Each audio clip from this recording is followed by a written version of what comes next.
Hello friends, আজকে চলে এলাম ছোট্ট একটা মিনি ব্লগ নিয়ে। সবাই কেমন আছো? আশা করি সবাই অনেক ভালো আছো। আমরা ভালো নেই, কারণ এখন আমাদের অনেক খারাপ সময় চলছে, আর সেই জন্যই আমি আর আমার বর বেরিয়ে পড়েছিলাম পুজো দেওয়ার উদ্দেশ্যে। দিনটা ছিল শনিবার, মানে পরশুদিন। তোমরা হয়তো ভাবছো যে এই কটা দিনের মধ্যে আমি ভিডিওটা না দিয়ে আজকে কেন ভিডিওটা পোস্ট করছি, কারণ আমার ফোনে কিছু প্রবলেম হয়েছিল, তার জন্য ভিডিওটা দিতে পারি। ওই যে বললাম না, খারাপ সময় চলছে। তো সেদিন আমি গেছিলাম মহিষাদলের 13 পেখা মোড় বাস স্ট্যান্ডে শনি মন্দিরে পুজো দিতে। প্রথম দিয়েছিলাম শনি মন্দিরে, আবার এখান থেকে যাচ্ছি বর্গভীম মন্দিরে। তো যারা যারা দেখাই যায়নি, ঠিক আছে চলো ওখানে গিয়ে দেখা হচ্ছে। চলো।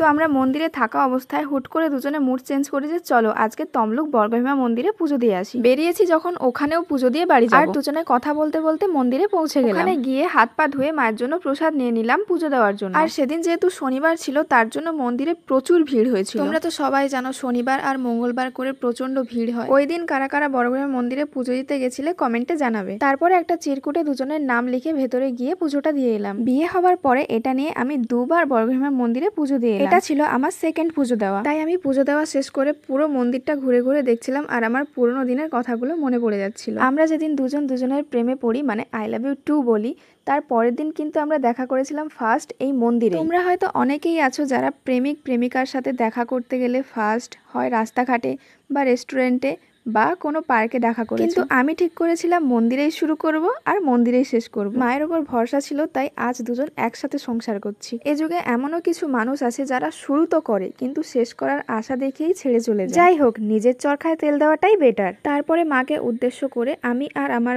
বর কিছু ধূপ আর মোমবাতি জ্বালিয়ে আমি যেহেতু বিবাহিত, ওই গাছের নিচে সিঁদুরদান করে আমি প্রণাম করে নিচ্ছিলাম, যাতে আমার স্বামীর মঙ্গল হয়। আর যেখানে বলিদান হয় সেখানেও সবাই সিঁদুরদান করে, তাই আমিও করে দিয়েছি। তোমাদেরকে পুরো মন্দিরটা রিভিউ দেখাচ্ছি, দেখো কত পরিমাণ ভিড় হয়েছে। তারপরে আমরা কিছু ফটো আর ভিডিও করে মাকে প্রণাম করে বাড়ি যাওয়ার উদ্দেশ্যে রওনা। কিছুটা রাস্তা যাওয়ার পর আমার মনে পড়লো অনেক খিদা পেয়েছে। বরকে বললাম এখানে যে মহাপ্রভু রেস্টুরেন্টটা আছে না, নাম করা নিরামিষ হোটেল, চলো ওখানেই যাই। ওখানে গিয়ে তো আমি অবাক, দেখি পেতলের থালায় খাওয়ার দিয়েছে, তার সাথে পেতলের বাটি গ্লাস সবকিছুই আছে। আর মেনুতে ছিল ভাত, ডাল, আলু ভাজা, লেবু, শুক্তো, কুঁদরির তরকারি, পাঁপড় ভাজা, পায়েস, চাটনি, সবগুলোই খুব তৃপ্তি ভরে খেয়েছি। চলো এবারে বাড়ি যাই। আজকের মিনি ব্লগটা তোমাদের কেমন লাগলো কমেন্টে জানিও, আর লাইক কমেন্ট শেয়ার করতে কিন্তু ভুলো না।